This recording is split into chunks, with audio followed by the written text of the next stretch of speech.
All right, guys, we've got to talk about some of the new files that have been released, direct allegations against Donald J. Trump in the Epstein files. Is it a coincidence that the DOJ releases these right as there's a war raging with Iran, a war that I still have no justification for? The administration literally practically isn't even trying to create justifications for.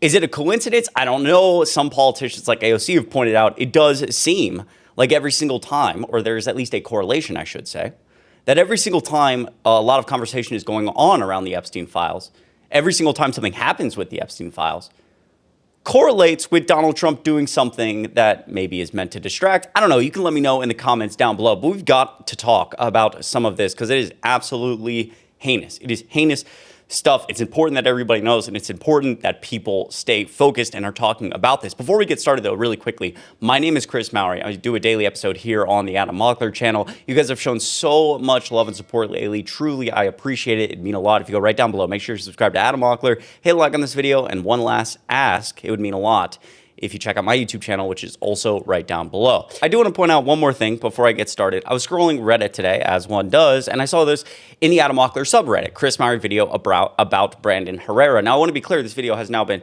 taken down from the Adam Mockler channel, but it says Chris just posted this video and it is affiliated with Adam. I typically like Adam's takes, but this video by Chris pissed me off, and I'm just going to copy the comment I left on the video below. I'm a liberal, but also a vet. Please take this, as constructive criticism, and talks a little bit about the video being out of context, some of the clips not being in good faith. For example, this one, you brought an out of context video with a book from a guy from Germany, if you catch my drift, and went on to, and in reality, the video went on to make fun of the guy from Germany and how terrible the book is. In the video that I made, it's framed as if he owns this book because he likes the guy from Germany.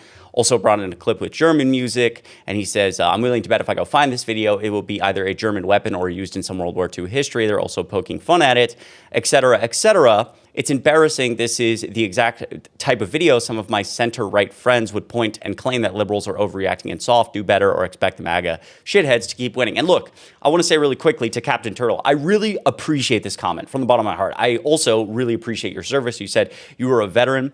This, like I said, this video has now been taken down. I talked to Adam a little bit about this, and I want to be clear, misinformation is something I'm so passionate about. Being truthful on these videos is something I'm so passionate about. I dropped the ball. I dropped the ball on this Brandon Herrera video, and I promise moving forward to do better. And I just wanted to highlight this because, again, I appreciate comments like this, keeping me accountable. And I also just want to reiterate how much I care about telling the truth. Like, the video I made here was not a good one, and I dropped the ball, and I can do better, and I promise I will do better. So I just want to say really quickly, thank you to Captain Turtle.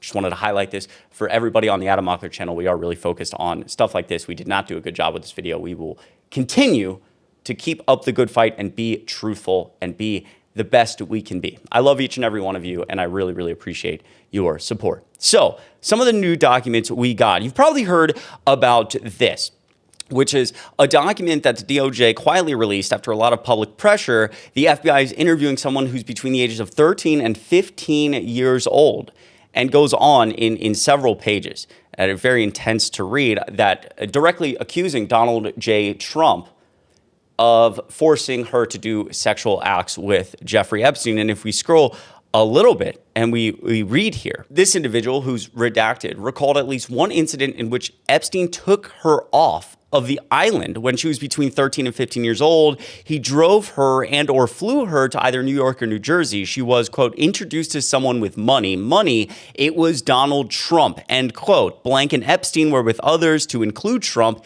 in a very tall building with huge rooms. Trump did not like blank. From the get-go, he didn't like that I was a boy-girl, referencing, and if we go to the next page here, a tomboy. Blank could not recall the identities of the other individuals present. However, they all exited when Trump asked everyone to leave the room. Trump mentioned something to the effect of, quote, let me teach you how little girls are supposed to be, unzipped his pants, and put Blank's head down to his crotch area. She would end up biting, quote, biting the shit out of it. Trump struck her. Words to the effect of, quote, get this little bitch the hell out of here. I mean, some really just horrible allegations, like stunningly horrible.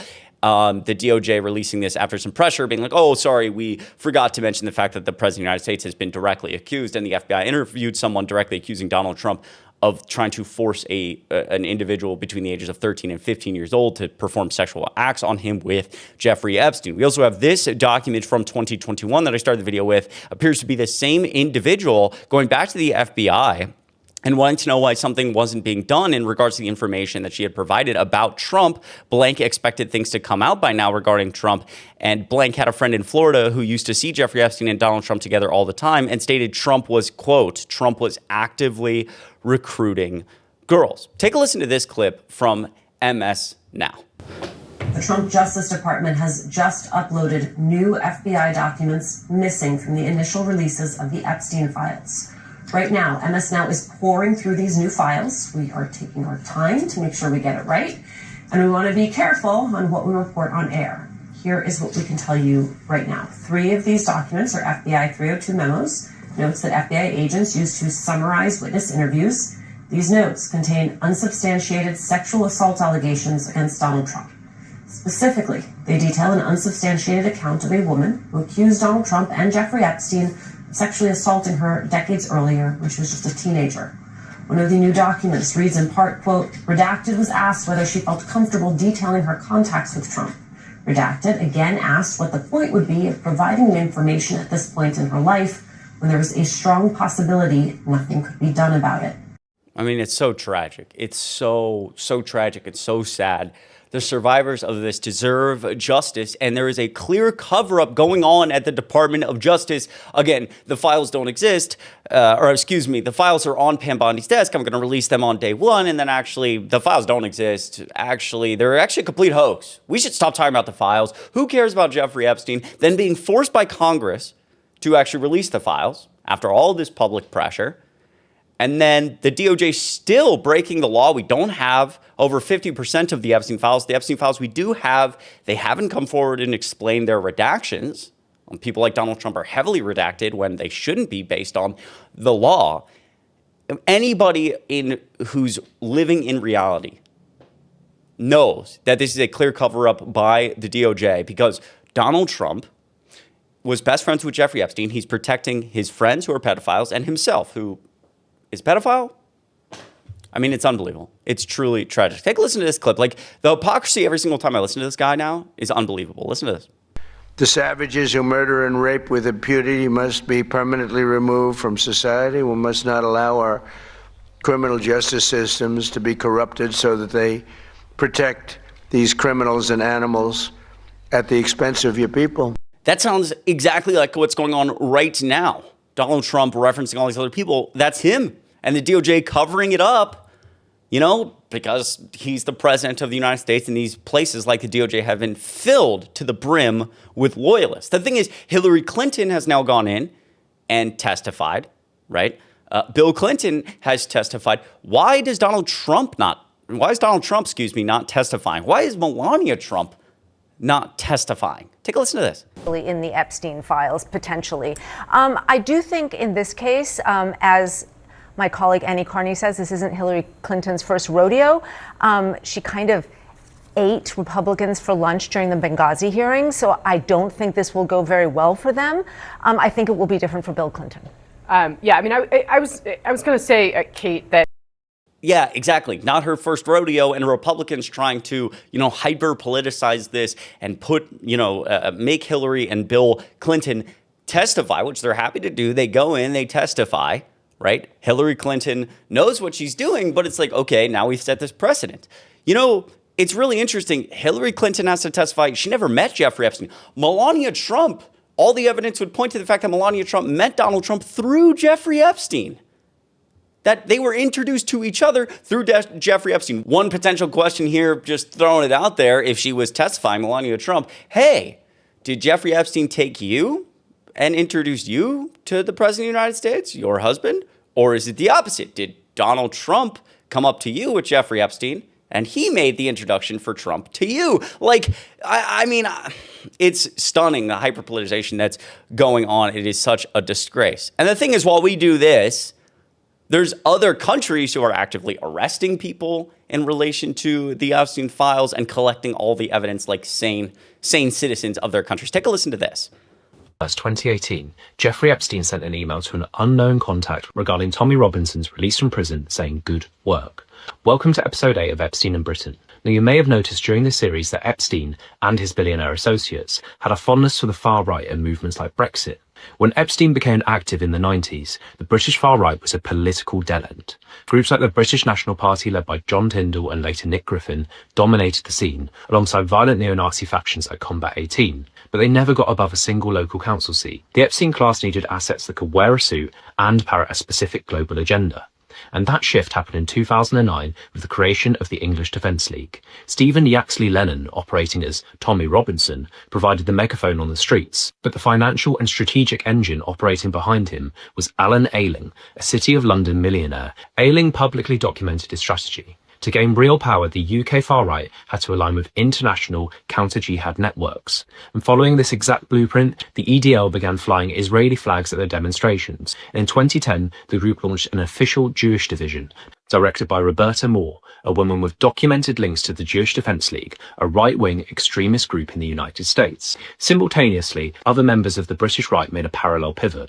In 2010, the UKIP Friends of Israel launched. UKIP leader Nigel Farage began directly courting international pro-Israel donors and speaking at their events. By waving the flag, the EDL soon caught the attention of Pamela Geller. Between 2010 and 2013, Geller opened the funding channels, and as documented directly on her own organisation's public blogs, she directed cash to Robinson and financed his travel to speak at a 2012 rally in New York. With the street-level agitation funded and aligned, the political heavyweights moved in. By 2013, Steve Bannon entered the UK sphere. Bannon was vice president of Cambridge Analytica, a data firm funded by US billionaire Robert Mercer. In 2014, Bannon officially introduced Cambridge Analytica to Nigel Farage and the Leave EU campaign. Cambridge Analytica was subsequently utilised to harvest digital data and target British voters, meaning a firm directed by an Epstein associate was actively working to secure the Brexit result. And at the very least, Epstein was watching it all unfold. Leaked communication reveals Jeffrey Epstein and Palantir owner Peter Thiel directly discussing the 2016 Brexit result, stating it was just the beginning. Following the Brexit vote, heavy US institutional funding flooded into Robinson's operation to keep the momentum going. And this financial backing arrived directly from major donors within the American pro-Israel lobby. In 2017, American tech billionaire Robert Shillman began paying Robinson a $5,000 a month salary, and the Philadelphia-based Middle East Forum documented spending over $60,000 on Robinson's legal defense and organizing his London demonstrations. Stay tuned for episode 9, where we look a little bit closer at Reform UK and the continued influence on the far right today. Wow. I mean, that's a very impressive 3-minute deep dive there on how Jeffrey Epstein played an integral role in so much around the world and was around so many powerful people. And it got other countries are doing something about this. They're all looking at us like, what the hell is going on? Well, Donald Trump is covering it all up. I also want to point out in that video, Tommy Robinson, one of the main individuals in that 3-minute video, his son is on Instagram showing off private jets, expensive clothes, and luxury holidays. It also, I guess, came a week after, like all of this flexing, after Tommy begged followers for money because he had to flee the UK to escape ISIS. Spencer has now gone private on Instagram. You know, the specifics around this, I don't know. It's like such a type, the grifter type, right? Of course, Tommy Robinson's son is like flexing private jets after begging for money to escape ISIS. It's a grifter. It's all, I mean, it's just such, it's all a grift. It is all a grift. And again, while other countries are doing something, we do nothing. These hearings in front of Congress don't even mean anything anymore. They've been so hyper-politicized. If I had it my way in a perfect world, we would make very strict rules moving forward in the United States around if you get called in to testify in front of Congress that you have to answer questions. And who's going to enforce this? I mean, part of the problem now is that the DOJ enforces these laws. And, you know, if the DOJ is hyper-politicized, they're just not going to enforce the laws on themselves or enforce laws they don't care about, aka constitutional crisis. But we have to find out a way that people like Pam Bondi, for example, have to answer questions. Listen to this. So who gave the order to flag records related to President Trump? To flag records for President Trump? To flag any records which included his name. I'm not going to discuss anything about that with you, Senator. Eventually, you're going to have to answer for your conduct in this. And you won't do it today, but eventually you will. I yield, Mr. Chairman.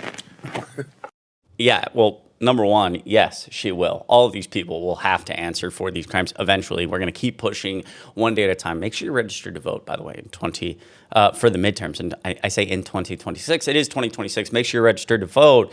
But again, it's just so disappointing that it's like she could just act however she wants. What's the point in these, testimonies anyway anymore? Nothing. It's all hyper-politicized, and Pam Bondi can just say, I'm not answering that question. And again, in the files that I showed earlier, Donald Trump accused of hitting that same girl who refused to carry the act out on him. Some people are still, reviewing and trying to understand what connections we could be missing, because that's what we have to do when the DOJ won't do their job. This is absolutely insane, heinous. Let me know what you think of all of it in the comments down below. I really appreciate you watching this video and being so supportive here on the Adam Mockler channel. It means the world. Once again, my name is Chris Mowrey. I do a daily video here on the Adam Mockler channel. Make sure you check out my YouTube channel down below, and I will see you in the next video.